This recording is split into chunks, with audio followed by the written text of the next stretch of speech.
Hi, I'm Chuck Colson with this week's 2-Minute Warning. In a classic Star Trek episode entitled Bread and Circuses, Captain Kirk and company come across a planet where the Roman Empire never fell. It combines 20th century technology with the worst of ancient Rome: slavery, gladiatorial games, tyranny.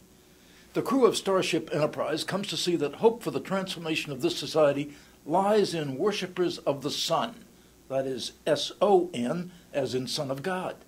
As Captain Kirk puts it, wouldn't it be something to watch to see it happen all over again? Well, it seems some atheists need to put their books down and watch more Star Trek. I'm specifically referring to Susan Jacoby, who writes The Spirited Atheist, the Washington Post website. In a recent column, she provides other, presumably also spirited atheists, a summer reading list. One of the books recommended is The Closing of the Western Mind by Charles Freeman, who asks, what would Western civilization be like if Christianity had not been accorded political privilege in the waning days of the Roman Empire? No doubt the answer Freeman wants us to give is, of course, better.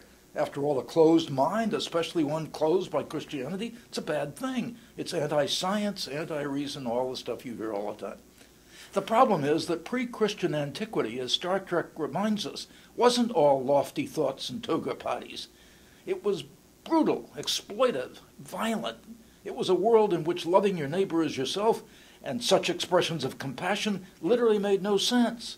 Humans weren't equal in antiquity. Slavery was common. They had no conception of a loving creator God whose ways could be known, whose creation and the rational laws behind creation could be explored and understood. Freeman and Jacoby may dream of a world where sun worship never happened, but I doubt if they'd want to live in one. One of my favorite books in recent years, I love it, is Rodney Stark's Victory of Reason.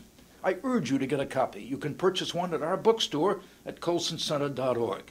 The reason I want you to read it is that it will equip you to combat the ridiculous myth, the lie, that Christianity is somehow backwards, opposed to reason and science. Here's the heart of what Stark wrote in Victory of Reason. Without Christianity's commitment to reason, progress, and moral equality among all humans, we would live in a world with many astrologists and alchemists, but no scientists. A world of despots, lacking universities, banks, factories, eyeglasses, chimneys, and pianos. A world where most infants do not live to the age of 5, and many women die in childbirth. A world truly living in the dark ages. Not to mention a world without Star Trek. I'm Chuck Colson. That's this week's 2-Minute Warning.